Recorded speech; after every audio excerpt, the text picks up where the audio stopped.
50 ವರ್ಷ ನೀವು ನನ್ನ ಕೈ ಹಿಡ್ಕೊಂಡು ನನ್ನ ಜೊತೆಲೇ ಇರಬೇಕು ಅನ್ಸುತ್ತೆ. ಐ ಲವ್ ಯು ಅಮ್ಮಯ್ಯ ಅವರೇ. ನಾನು ನಿಮ್ಮನ್ನ ತುಂಬಾ ಪ್ರೀತಿಸ್ತಿದ್ದೀನಿ.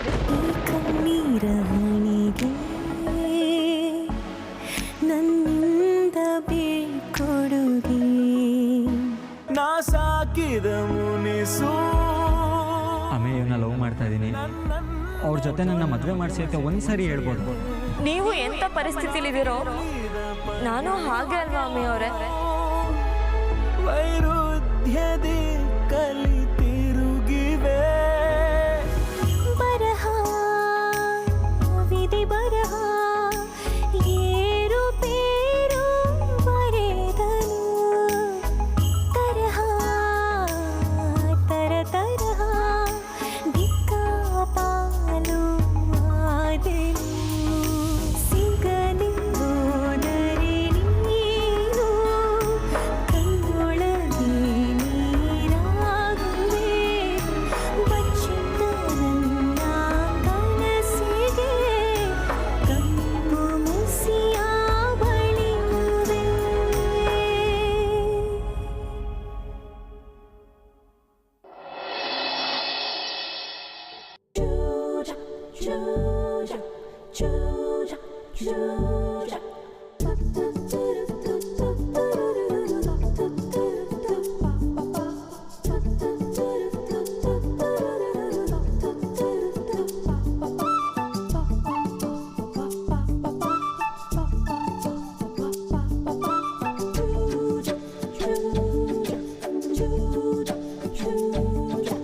ಸ್ಟ್ಯಾಚು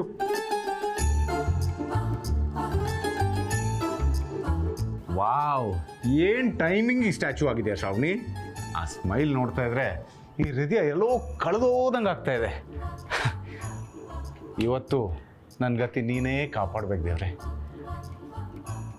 ಎಷ್ಟು ಸುಂದರವಾಗಿ ಬೆಳಗಿಂದ ರೆಡಿಯಾಗಿ ನನ್ನ ಕಣ್ಮುಂದೆ ಓಡಾಡ್ತಾ ಇದೆಯಾ. ಇಷ್ಟು ಚಂದದ ಹೆಂಡತಿ ಕೊಟ್ಟಿದ್ದಕ್ಕೆ ಥ್ಯಾಂಕ್ಸ್ ದೇವ್ರೆ.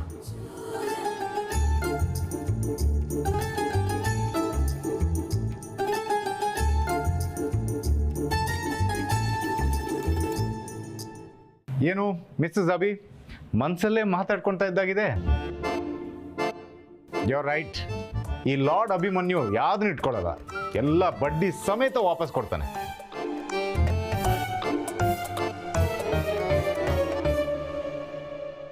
ದರಿರಾ ದರಿರಾ ದರಿರಾ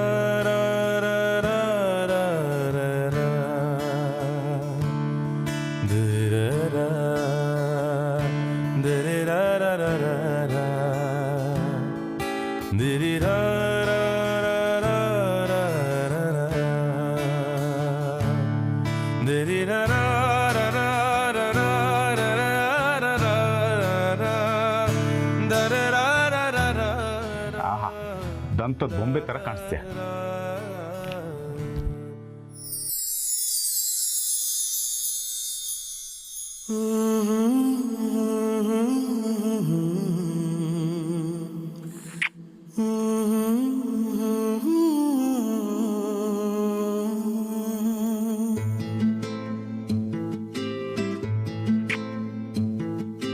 ನೀನು ಬಗೆಹರಿಯದ ಹಾಡು ನೋಡು, ಹದಿಹರೆಯದ ಪಾಡು. ಈ ವಿಷಯದಿ ನನಗೆ ಅನುಭವವೂ ಕಮ್ಮಿ. ಎಷ್ಟೆಂದರೂ ನಾನು ಉದಯೋನ್ಮುಖ ಪ್ರೇಮಿ. ಇದು ಖಾಸಗಿ ಕಾರ್ಯಕ್ರಮ, ಇನ್ನೇನಿಲ್ಲ.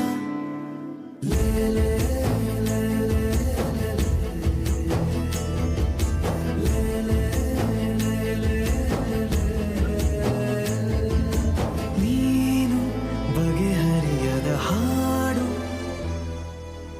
ಬಾಯಿ ಮೇಲೆ ಕೈ ಇಟ್ಟು ಕಿಸ್ ಕೊಡೋದು ಯಾಕೋ ರಿಪೀಟ್ ಅನಿಸ್ತಾ ಇದೆಯಲ್ವಾ?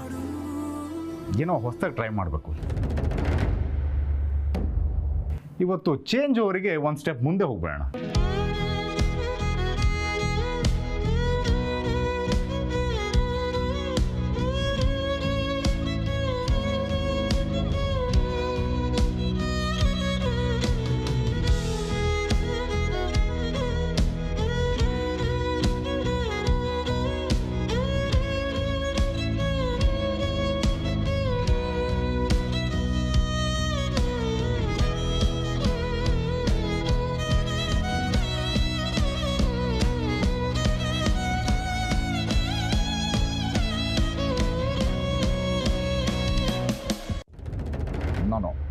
ಈ ರೀತಿ ಸ್ಟ್ಯಾಚು ಮಾಡಿ ಅಡ್ವಾಂಟೇಜ್ ತೊಗೊಳೋ ಗಂಡ ನಾನಲ್ಲ.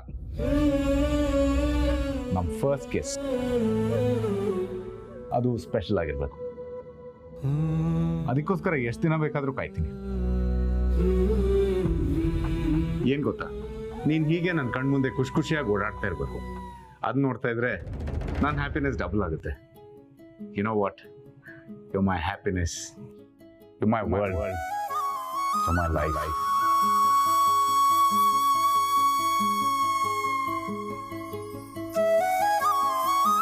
ನಂಗೆ ಗೊತ್ತು ಶ್ರಾವಣಿ, ಈ ಕಣ್ಣೀರು ನಿಂಗೆ ಎಷ್ಟು ಖುಷಿಯಾಗಿದೆ ಅಂತ ಹೇಳ್ತಾ ಇದೆ. ನಿನಗೆ ನೆನಪಿದ್ಯಾ, ನಿನ್ನ ಕಣ್ಣಲ್ಲಿ ಮತ್ತೆ ನೀರು ಬಂದ್ರೆ ಅದು ಖುಷಿಗೆ ಮಾತ್ರ ಆಗಿರುತ್ತೆ ಅಂತ ಹೇಳಿದ್ದೆ.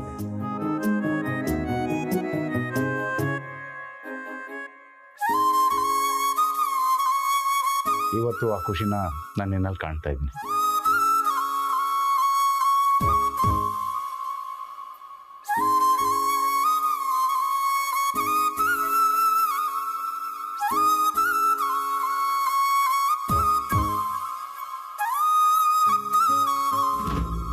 You're my love. I love you, my all.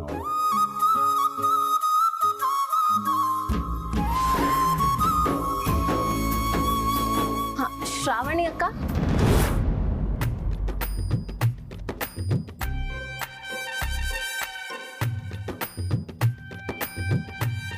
Sorry Baba, wrong ಟೈಮಿಗೆ ಎಂಟ್ರಿ ಕೊಟ್ಬಿಟ್ಟೆ, ನನಗೆ ಗೊತ್ತಾಗಲಿಲ್ಲ. Please carry on. ಬಿಂದು, ಏನಿಲ್ಲ ಬಾಬಾ, ಶ್ರಾವಣಿ ಅಕ್ಕನ ಹತ್ರ ಮಾತಾಡಕ್ಕೆ ಬಂದೆ, ನಾನು ಆಮೇಲೆ ಮಾತಾಡ್ತೀನಿ, ನೀವು ಕ್ಯಾರಿ ಆನ್. ಪರವಾಗಿಲ್ಲ, ಮಾತಾಡ್ಕೊಂಡು ಹೋಗಿ ಬಿಂದು.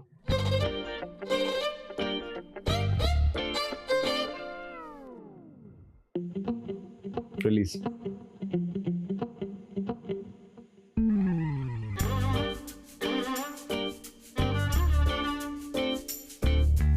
ಛೇ, ಏನು ಬಿಂದು ನೀನು ರಾಂಗ್ ಟೈಮಲ್ಲಿ ಎಂಟ್ರಿ ಕೊಟ್ಟು ಅವ್ರು ರೊಮ್ಯಾಂಟಿಕ್ ಟೈಮ್ನ ಹಾಳು ಮಾಡಿಬಿಟ್ಯಲ್ಲ.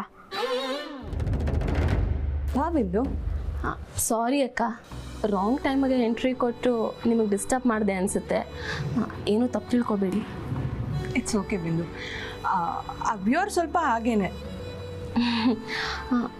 ಏನಕ್ಕ, ನೀವಿಬ್ರು ನೋಡ್ತಾ ಇದ್ರೆ ನೀವಿಬ್ರು ಬಾಂಡಿಂಗ್ ತುಂಬ ಸ್ಟ್ರಾಂಗ್ ಆಗ್ತಾ ಇದೆ ಅನಿಸ್ತಾ ಇದೆ. ನೋಡ್ತಾ ಇದ್ರೇ ಗೊತ್ತಾಗ್ತಾ ಇದೆ, ಆದ್ರೂ ನಿಮ್ಮ ಬಾಯಿಂದ ಒಂದ್ಸಲಿ ಕೇಳಬೇಕಂತ ಆಸೆ ಅಷ್ಟೆ. ಹೇಳಿ ಅಕ್ಕ. ಅಯ್ಯೋ, ಅದನ್ನೆಲ್ಲ ಹೇಳೋದಕ್ಕೆ ನಾಚಿಕೆ ಆಗುತ್ತೆ, ಬಿಡು ಬಿಂದು. ಅಂದರೆ ಅಭಿಭಾವ ನಿಮ್ಮನ್ನ ತುಂಬ ಚೆನ್ನಾಗಿ ನೋಡ್ಕೊಳ್ತಾ ಇದ್ದಾರೆ ಅಂತ ಆಯಿತು. ಏನು ಪ್ರಪೋಸ್ ಏನಾದರೂ ಮಾಡಿದ್ರಾ? ಅವರು 3 ಸರಿ ಪ್ರಪೋಸ್ ಮಾಡಿದ್ದಾರೆ. ವಾವ್! ಆದರೆ ನೀವು? ನಾನು ಪ್ರಪೋಸ್ ಮಾಡೋದ ಟಾರ್ಚರ್ ಕೊಡ್ತಾ ಇದ್ದೀನಿ. ನಾಟ್ ಫೇರ್ ಅಕ್ಕ. ಪಾಪ ಭಾವ 3 ಸರಿ ಪ್ರಪೋಸ್ ಮಾಡಿದ್ದಾರೆ, ನೀವು ಅಟ್ಲೀಸ್ಟ್ ಒಂದು ಸಲಿನಾದರೂ ಮಾಡಬೇಕಲ್ವಾ? ಹೇಳಿ, ಯಾವಾಗ ಮಾಡ್ತೀರಾ? ನಾನು ಪ್ರಪೋಸ್ ಮಾಡೋದಿಲ್ಲ. ಯಾಕಕ್ಕ? ಅದರಿಂದ ಒಂದು ಕತೆನೇ ಇದೆ. ಏನದು? ಆ ವಿಷಯ ಬಿಡು. ನೀವಿಂಗೆ ಹೇಳಿದ್ರೆ ಹೇಗೆ ಬಿಡೋಕ್ಕಾಗುತ್ತೆ ಅಕ್ಕ? ನಿಮ್ಮನ್ನು ನೋಡ್ತಾ ಇದ್ರೆ ಅಭಿಭಾವನ ತುಂಬ ಲವ್ ಮಾಡ್ತಾ ಇದ್ದೀರಾ ಅಂತ ಅನ್ನಿಸ್ತಾ ಇದೆ. ಆದರೆ ಅದನ್ನು ಹೇಳ್ಕೊಳಕ್ಕೆ ಯಾಕೆ ಇಷ್ಟು ಹಿಂಜರಿತಾ ಇದ್ದೀರಾ? ಅಕ್ಕ, ಹಳೇದು ಯಾರನ್ನೂ ಮನಸ್ಸಲ್ಲಿ ಇಟ್ಕೋಬೇಡಿ, ಮರೆತು ಬಿಟ್ಟು ಮುಂದೆ ಹೊರದ್ರೆ ಒಳ್ಳೇದಲ್ವಾ? ಹಳೇದನ್ನ ಯಾವ್ದು ಮನಸ್ಸಲ್ಲಿ ಇಟ್ಕೊಂಡಿಲ್ಲ ಬಿಂದು. ಸರಿ, ಇವಾಗ ಹೇಳಿ, ನೀವು ಅಭಿಭಾವನ ಲವ್ ಮಾಡ್ತಾ ಇರೋದು ಸತ್ಯನಾ ಅಥವಾ ಸುಳ್ಳ? ಅವ್ರ ಪ್ರೀತಿ ಮುಂದೆ ನಾನು ಸೋತ್ಬಿಟ್ಟಿದ್ದೀನಿ. ಅವ್ರನ್ನ ಲವ್ ಮಾಡದೆ ಹೇಗಿರಲಿ ಹೇಳಿ ಬಿಂದು? ಅಯ್ಯೋ ಅಕ್ಕ, ನನಗೆ ನಿಜವಾಗ್ಲೂ ತುಂಬ ಕನ್ಫ್ಯೂಸ್ ಆಗ್ತಾ ಇದೆ. ಮತ್ತು ನೀವು ಯಾಕೆ ಅವ್ರ ಪ್ರೀತಿನ ಎಕ್ಸೆಪ್ಟ್ ಮಾಡ್ಕೊಳ್ತಾ ಇಲ್ಲ? ಅದಕ್ಕೊಂದು ಕಾರಣ ಇದೆ, ಅದನ್ನು ಹೇಳೋದಕ್ಕಾಗೋದಿಲ್ಲ ಬಿಂದು. ಅದನ್ನು ಕೇಳಲು ಬೇಡ ಪ್ಲೀಸ್.